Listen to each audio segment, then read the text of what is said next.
setting the record straight on Gloriavale. This is the shorter version for the time poor. For a more full version, click the deep dive option in the links below. I'm Liz Gregory from the Gloriavale Leavers Support Trust. This is for the politicians and government agencies of New Zealand. Instead of writing 100 letters, we've compiled a special video gift for you to watch. Recently, Rebecca Wright from The Nation interviewed 3 government ministers on what's happening in Gloriavale. Afterwards, my phone rang hot, hot, hot. Leavers and some current members were deeply disturbed by what they heard, and almost 20 of them sent contributions which we've pulled together for this video. They're speaking on behalf of the 100 plus children they have between them, and if we had more time we could easily have tripled that. So please hear them out, as they want to help you understand the Gloriavale situation a little bit better. Some Leavers and current members have disguised their identity because they aren't willing to face the consequences from speaking out publicly yet. Fear still reigns in Gloriavale. Disclaimer: opinions expressed in this video belong to those of the speaker and might not be endorsed by other Leavers, current members or the Gloriavale Leavers Support Trust. Let's get started and see what Rebecca Wright found out on her trip to Parliament. Well, last week we asked the Deputy Prime Minister whether the 350 children in Gloriavale were safe. We wanted to know if they were still being exploited for child labour, as 2 court cases have now found. This week, another Gloriavale man was sentenced in Christchurch for historic violence and indecent assault charges. Peter Truss forced young girls to strip naked, pose sexually for photographs, and he beat them with a fence pipe. Gloriavale's leader, Howard Temple, is also currently facing historic sex charges, which he denies. So, after all of this, we went to Parliament to find out what the government is doing to ensure the safety of the children at Gloriavale. On Gloriavale, can you give us an update on the multi-agency response by the government? What is happening down there right now? Well, it's a tricky area because obviously there are some court proceedings ongoing, and I don't want to interfere in that. But where the courts have made decisions, we've got a multi-agency team which is being supervised by a group of ministers who are making sure that the findings of the court are actually being implemented by Gloriavale. Yeah, actually we took the government to court because they aren't doing anything. They've failed. So are children being exploited for child labour down there now? Well, the various ministries who are working with Gloriavale will be working to ensure that the rulings of the court are actually implemented. It's not acceptable for children to be exploited in the way that the court has found that they have been. And so we need to make sure that the court's rulings are actually being enforced. The government is saying that they are working to make sure that Gloriavale is complying with the court ruling. And I mean, have they done anything? Have they come in and said anything about what the girls do? But yeah, all the girls I've talked to lately, because they're saying, well, they're still overworked, definitely. They're not getting paid, they're not getting money, so, yeah. What I think is, if the government was going to do something about it, they would have already, but, yeah.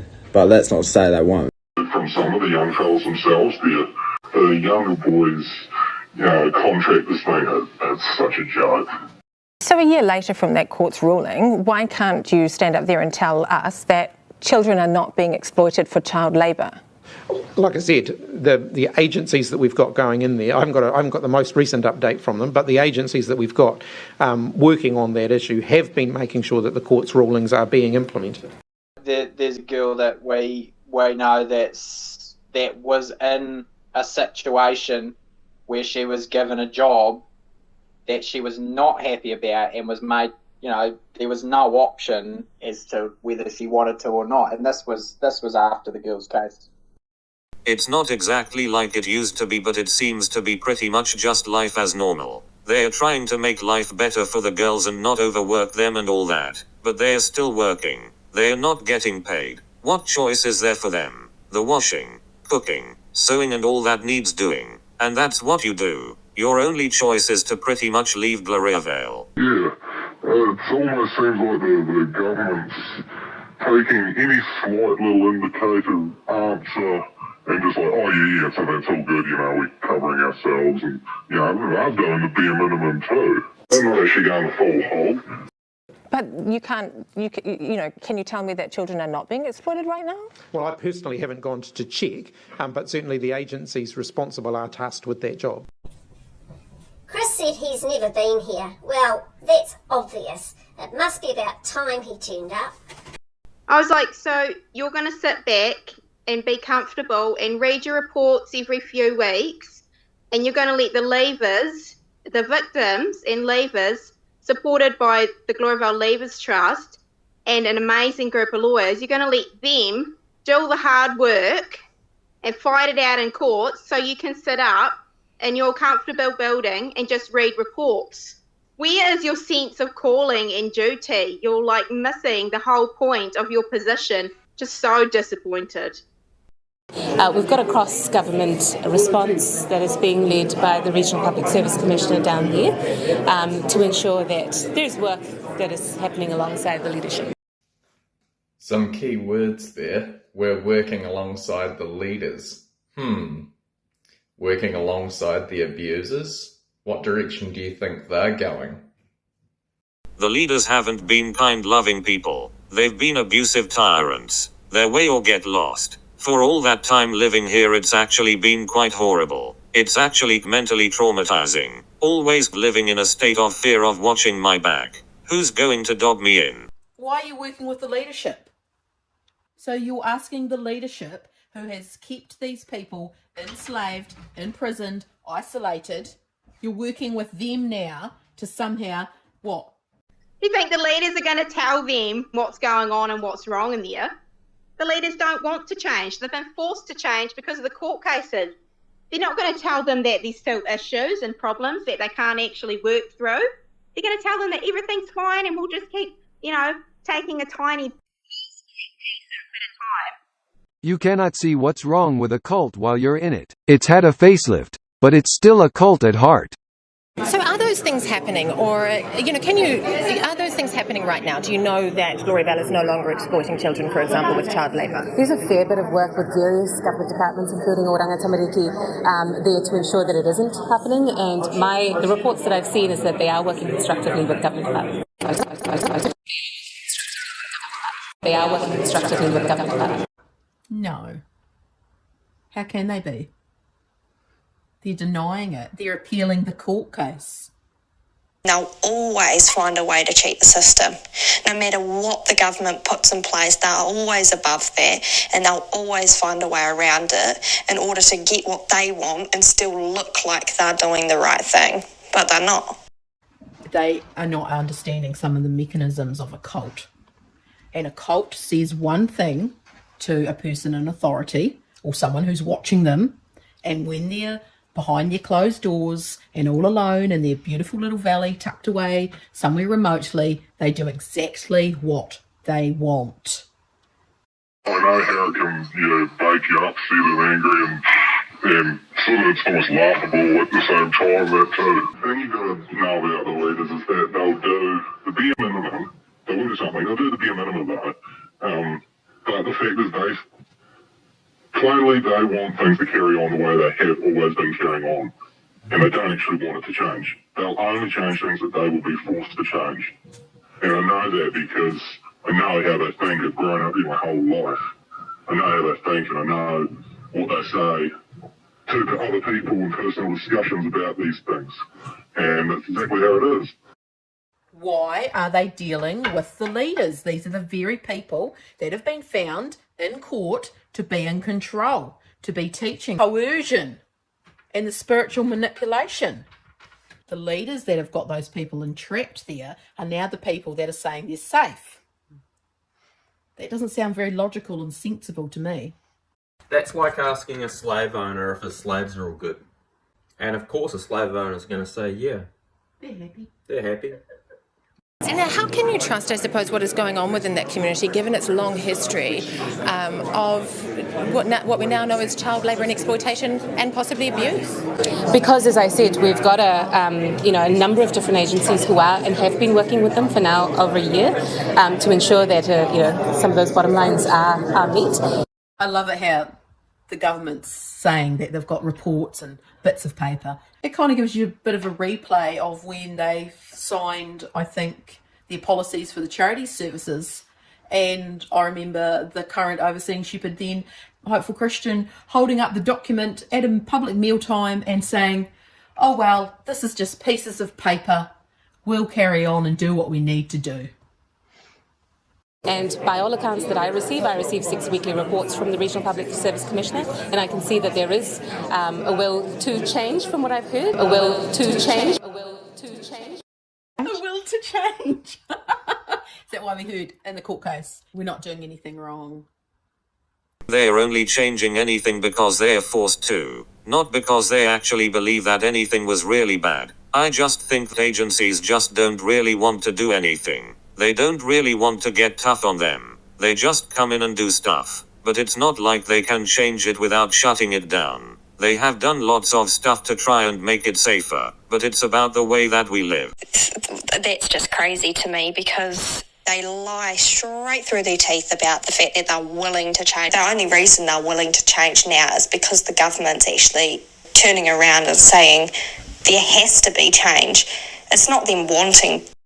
So all of these physical changes are actually not real changes because they're not coming from a heart of, yes, we want to give these people their life. We want to give them choice. We want to give them independence. We want to give them individuality. None of it is for that reason. It's only we want to get the government off our backs. We don't want them coming in here every day. What we want them to see is this a good, wholesome, thriving community of happy people. And yet it's not. Their life is not their own. They did not voluntarily change anything. They were made to do it. Have they changed? It's a process, and that is what I'm saying. It's a process. It's a process. Can I laugh at that one? It's a process. It's a process. If Gloriavale wanted to change, it would change overnight. If they wanted to change, they would stand up and say, this is now what we're doing. It won't be a process. That is the process in Gloriavale. When the leadership says we're doing something, that's what's happening. A process. Man, when she said changes are happening for a year now, and it's a process, it could have been Howard speaking, because honestly, those are his exact words to us over and over, and we're just like, so change it. When I watched it, I felt like it was a reporter talking to the Gloriavale leaders all over again. They just say whatever they can to get the pressure off them right then in the moment. The leaders will always have a front of, yes, we're changing, we're being responsible. But to the people, they never are. They just play everything both ways. They figure out how the systems work in the government so that they can find the holes to then put on a show to the government, but still do what they want to do. I think if the pressure went off tomorrow, they would come back with an overwhelming flood and crush people that have embraced the changes. You've got multi-agencies wanting to change, and we've got a group of people within the community saying we don't want change. And then we've got a small group saying, I'll take any change you've got, whether it's a living situation, or schooling situation, or transport situation, or anything which relates to independence or autonomy. And there will be another group in the community who will be thinking, I don't want to change because I know that the change is going to be temporary, and that the backlash when the temporary change comes to an end is going to be far worse. I can almost guarantee you some of the changes that have been made would revert back to what they were.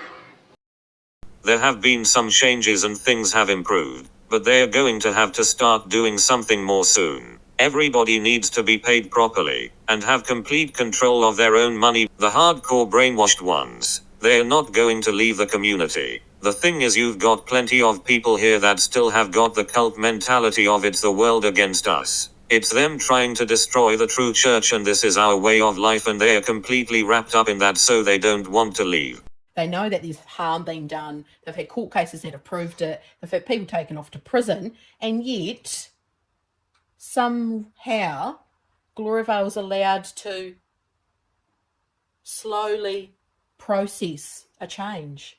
But it's taken already a year. This is child labour exploitation abuse that we're talking about. As I've said as well, there are employment court rulings. There's the latest ruling that shows that the women who took the case were not volunteers. They are employers. We are waiting for the other part of that ruling as well, in terms of who then is the employer. And it just makes me so upset to know that people, what we did is sort of, at the moment, it's all for nothing. This massive failure across decades. They've ignored the problem. They let the original overseeing shepherd go back after you've been imprisoned and be in control again. And they've been duped again and again and again. Each government department has taken their turn, whether it's been ERO or charity services or now the employment agencies.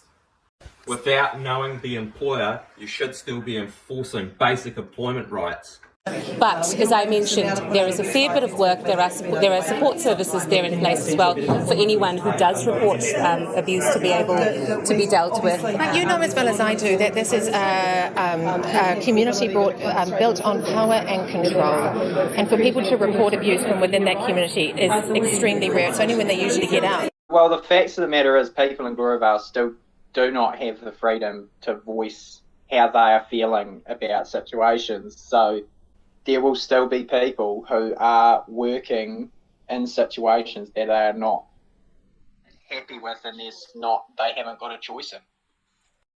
The women still are not having the choices. Someone else is deciding their life. The leaders are in control of people. If you are in control of people, you have got slaves. Thank you, Rebecca. Thank you for actually getting the issue and making these politicians squirm, because they need to, because they have failed. There's power and control and coercion. A lot of people, and particularly agencies, want to just focus on the sexual abuse issue, but it's so much deeper than that. It's the coercion, it's the empower of balance, it's the control. There's no way for a child to report abuse in Gloriavale. They are trained to obey, to be quiet, to be still. They've been trained their whole life not to speak up about what's happening to them. They've been trained and told that suffering's good for them. The whole place is run on fear. Like, everyone's afraid to speak up. Everyone's afraid, if I do this, someone's watching. Someone's always watching me. It's almost like a concentration camp of fear, where these people are just getting put down, and in the name of God. And everything that they preach is actually against what God is. They're trapped in their minds. They're trapped psychologically. They're trapped spiritually by what they've been taught. And they're conditioned. So many of them don't even know what abuse looks like. They don't know what abusive behaviour is. And because most of them have suffered extreme trauma in multiple aspects of their life, they shut down when they see it. Because they can't do anything. So I suppose what I'm asking you is, can you guarantee New Zealanders that the 350 children who are in Gloriavale right now are safe? We are absolutely working on that. But that's not a guarantee. She didn't answer that. I'm really fed up with the attitude toward it. If you don't want to do anything, step aside and let someone else who's going to do something. It's still not enough. We now automatically know straight away that children in there aren't safe because they've appealed, which means they've put things on hold already, and you know, the change that needs to happen hasn't happened yet, and it doesn't happen until the government and the whole of New Zealand cranks down on them and says you have to bring change. It's really sad and at the same time maddening that they actually believe it is safe and enough appropriate changes have and are taking place. They have absolutely no idea. It's petrifying to even think of standing up to those guys and just telling them that yes, we do want change. The people want change. The people do want change and they want it yesterday. And we feel so excited and then disappointed every time they say we need to have some big changes because they don't happen. They never happen. When we lived in there and we were heard about government agencies coming in, there would be this rise of hope that maybe they would validate what we were living in as bad and wrong. And every time they didn't, it just enslaved us more to the system. So it kind of leaves you really powerless and disappointed, and you just lose your will to live and hope and dream. When charity services turned up in 2017, I remember thinking, wow, this is going to help revolutionise this place, and nothing happened. And then I find out that basically Gloriavale could write some policies and sign off that they were going to keep them, and charity services were happy and off they trotted. Pathetic. Nothing in our life changed, and while we're in there, The leaders are beating on the people emotionally, verbally. You know, don't you ask for an easy life? Don't you go trying to find some way that's a bit easier on your flesh? The road to heaven's paved with suffering. Your life should be difficult. Your life should be hard. Today? And they still teach that today.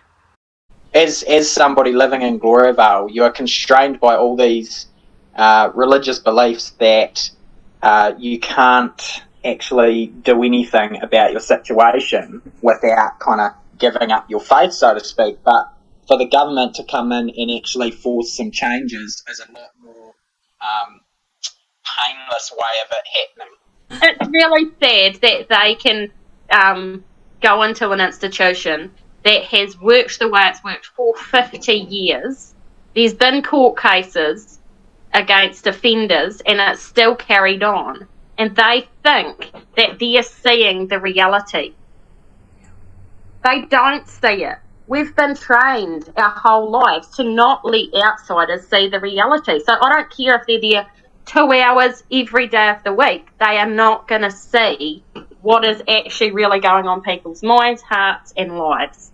I want to ask you about Gloriavale and Oranga Tamariki's involvement there. Can you tell me what's happening down at Gloriavale in your portfolios?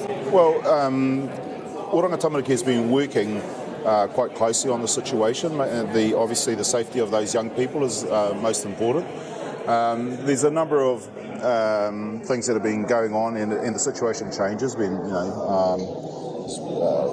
Recently, that one of the leaders there was outed and accused of sex crimes. Yeah, that's right. So Oranga Tamariki is again supporting, making sure that those the young people have the support they need. And how is it doing that? Well, it's engaging quite closely. There's somebody down there on the West Coast that is going in there, working with the community, engaging with them, making sure that social workers are in there talking to them. So it's quite a comprehensive response. Someone is probably here once a week, but it's not like there's someone just there 24/7 you could walk up and talk to. They're normally there just for a specific reason, like a planned meeting. My kids wouldn't know how to contact them or find them. My children. Do you sort of get that for most New Zealanders, hearing that there are 350 children being exploited in a religious community, also potentially subject to sex abuse, is just an outrage? Well, yeah, but it's a community, and how do you shut down a community? I've never once said I wanted the place shut down. I just want change. People need to understand that everyone in Gloriavale is suffering some form of abuse every day, and it's not going to stop until the cult is disbanded.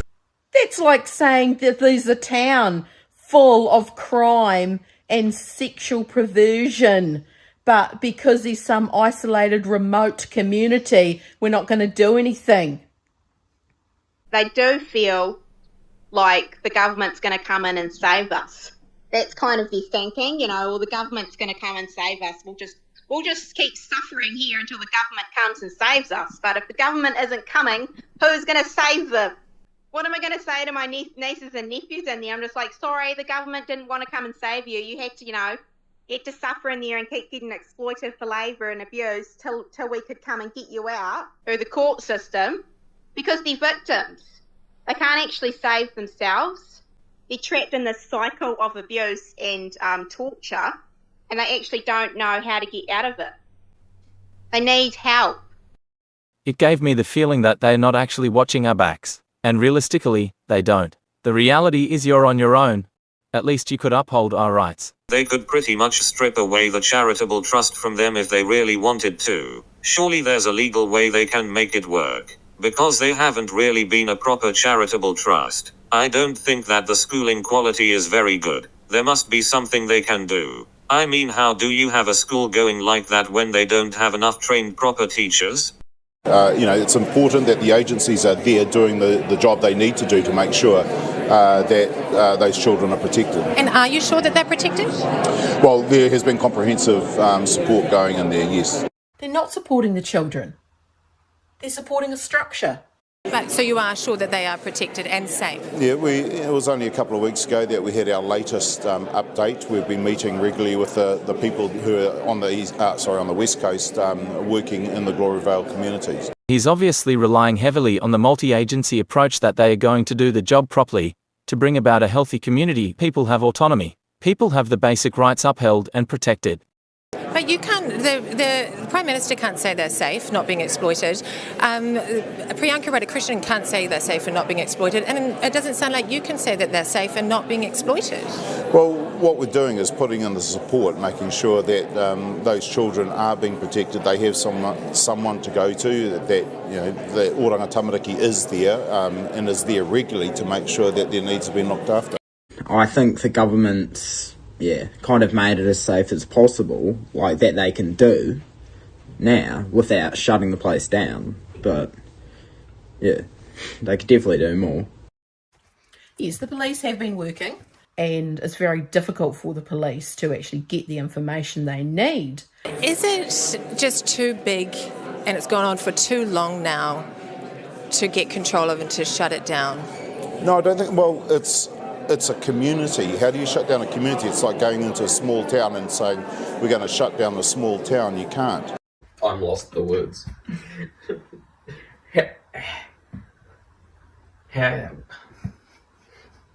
And these are the people running this country. That's a lifestyle choice. When did that outweigh children being safe? It's like going into a small town and saying, we're going to shut down a small town. You can't. It's like going into a small town. It's like going into a small town. The system of Gloriavale is not like a town. It's like a communist Nazi dictatorship. We're going to try and control everything everybody does. That's what Gloriavale's always been like. Well, in our describing of what we grew up in to our counsellor, he said it sounds more like kind of a East Germany communist type arrangement. I don't think that's accurate. I think that's a cop-out. It's not like every other town. The mayor doesn't tell the household what to do, doesn't dictate who can marry who, when you're going to marry, how long your courtship is going to be, or dictate your religion. He doesn't dictate what education you're going to receive, or you're not going to receive. It's not a little small town. A better example would be in a prison. Growing up in a place like Gloriavale, it's like living in a game. So you develop all those strategies to survive. And then when you become a revered member, you use those strategies to protect the place. Your natural loyalties, like to your parents or your family or your husband or your children, are all destroyed because your loyalty is now given over to the group. And at every step, it's just self-preservation. Wow, they have no idea after all this time. The Gloriavale community is a whole different situation than, say, my community. They actually sound clueless, like they haven't grasped the meaning of it all. They're not a small town. It's a privately owned property. It has a trust structure. It's a private school, private kindergartens. You have to sign in there if you're a visitor. What small town in New Zealand do you have to go to the council chambers and sign in? I don't know of any small town in New Zealand, if you needed to visit, let's say, a doctor or a dentist, where you'd have to go and get permission from the mayor, and then you would have to go and talk to another person who makes the appointment for you, and they would slot you in, and you don't have the money to pay for your own appointment, and then you would have to go in on a town trip, which you would be driven there to your appointment and then driven back home. So that doesn't sound like any small town that I know of in New Zealand. Well, it might be a small town, but if they're breaking the law, then you've got to go in and do something. You've got to change the way they're living. The whole way they're living there is set up to protect people that are abusing and to keep the victims there all in the same place. And if they haven't seen that by now, I don't know what's going through their minds. Where in New Zealand does OT have to make an appointment, or the police have to make an appointment to go and talk to someone? The leadership made those deals with OT and the police, how they were allowed to come into the community. What we can do is hold the people who are perpetrators to account. According to the boys' employment case, which has now been finished for over a year, the government hasn't done anything yet to hold anyone accountable. And if you're happy to sit back and wait, like, oh yeah, it took a year for this to come through, and we'll just get the perpetrators as we find them. Well, that might take another 12 years. You're leaving it all up to the people who've been injured and victims themselves. You're expecting them to do all the work. And it will take another 12 years if you don't do anything. And to make sure that there is the support in there, both for the young people, the children, and also other people that are affected by what's going on. It is a complex situation, but government agencies, not just the Oranga Tamariki, but other agencies are in there as well supporting the community. Just seems to be a huge disconnect with what he's saying about what they've implemented. They don't even have a cell phone tower there. So they're not able to actually go and contact OT without using the Gloriavale system. How does a child talk to one of these OT helpers that are going in? Do they make an appointment with who? You're talking to children who have been told for the last 10 years that they're not to talk to anyone outside the community. They're taught to distrust them. They're told that the world is evil and full of people who want to harm them. Why would they go to this person for help? You teach it long enough, they'll believe it, they'll do it themselves, and they'll teach their children. I know, I did it. The risk is huge for them. They get told that they're not, that they've got no forgiveness, damning their soul. They were walking away from their convictions as a Christian, that they weren't keeping the scripture because dare any of you go to law. These were the scriptures that were said to them. It looks like a multi-generational systemic failure. It looks like a multi-generational systemic failure. Well, look, again, this is a community. The issue's been proven in court that it's the management structure of this small town or community that's at fault. He's saying that he can't do anything about that. That's also saying that the safety of the children and the women is not the important thing. And he's obviously not ensuring it because he hasn't removed the people that are causing the problem. And, we can't just shut down a community. Kelvin Davis said about 3 times, or you can't just shut down a community. But if the community was full of serious wrongdoing and systemic intergenerational bad stuff, it's not just going to change. If government changes, this guy has 6 weeks just to sit at his desk and do nothing. And it's someone else's problem. That is a cop-out and a failure on his part. The government has options. He's just ruling out every option. And Gloriavale sold them the Kool-Aid too. And they've drunk it. But we can go in and hold the people who are perpetrators to account, and we can make sure that the young people there are getting support they need. The response to the media by government representatives shows that they are ignoring things. They are political, and so their focus right now is on public opinion around their parliament elections. Our Gloriavale issues may not be a concern for the voting public, but well done to my family for speaking out and for all who are keeping the pressure on to bring awareness to the issues here. I feel quite depressed. I feel a bit let down. It gave confidence that Gloriavale can keep barreling along and doing whatever they have been doing for the past 20 years. It wasn't like there was going to be effective change. While there is heat on, there will be tokens of change. They could change every physical thing about Gloriavale and yet still enslave people. Because it's the mindset that people are held in. Well, we've heard of instances where people do have their own bank account, they all have a card, but yet they are questioned as to what they're doing with the money.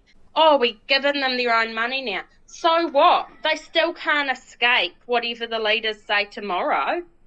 The leaders could take it all away as soon as the pressure stops. I don't call that having your own money, because how can you have your own money when you don't even have your own life?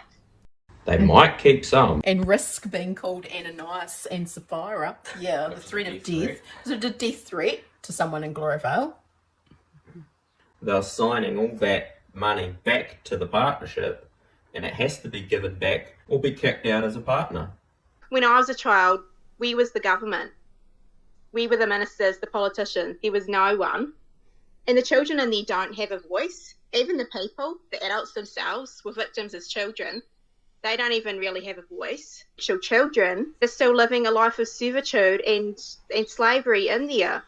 You've got the power to do something, and if you're not willing to do anything, then you should step aside and let someone who's willing to do the job and take it on and not be afraid. Not be afraid to do something good for people. Let's get someone in who can actually do the job, who's not afraid to be uncomfortable and actually do the job. I mean, these people, they have the rights of all the other New Zealanders in the country as well. And the way that they're laid back about it, they're treating them like they're second-class citizens. So how many politicians are there? And only two of them have contacted you. It's like, where are they? What are they doing? The other side of this is that Gloriavale uses the people in power, the agencies reporting as public, weaponised distractions from the actual issues, saying, well, OT's happy with us. They come in here. You know, we've got these multi-agencies in here. We've had this many visits. They use this in the court case.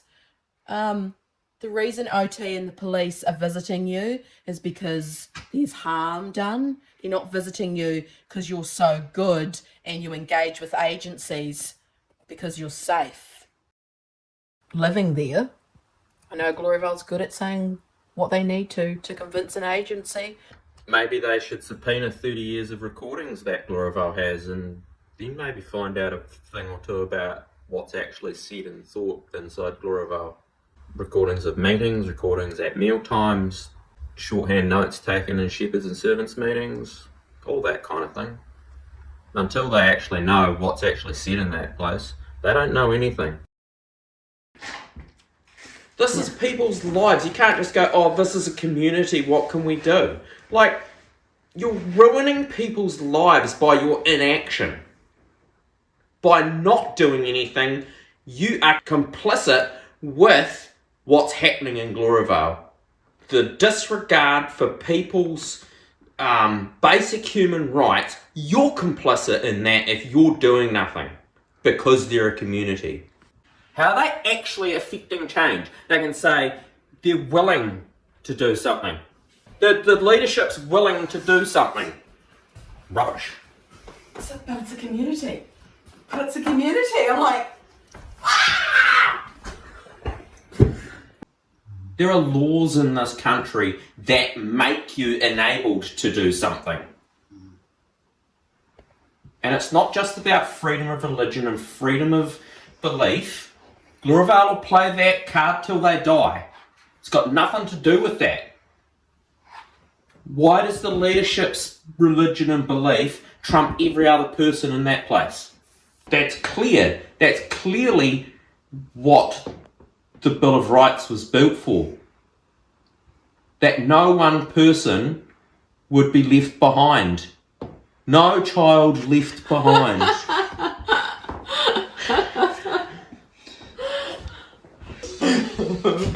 OT, no child left behind. Yes, that's right. Oh. Whew. So what can you do? Well, you've done the first part. Being willing to listen to people who have lived experience in the Gloriavale culture is key. Will you take the second step though? As an MP, if you have portfolios that involve women, children, social service provision, charities, law and order, justice, finance, education, health, amongst others, you need to be up to date with the reality of the Gloriavale situation. Connect with us to find levers who can help educate you further. You can also request a Royal Commission of Inquiry into Gloriavale to find out where preceding governments have failed. Be the government that's gutsy enough to right the wrongs. If you're a Kiwi who wants to help advocate, please contact your local MP and express your concerns. Head to our website at www.gloriavalelevers.org.nz for more information and contact details. And thanks for caring about the lost tribe. No child left behind.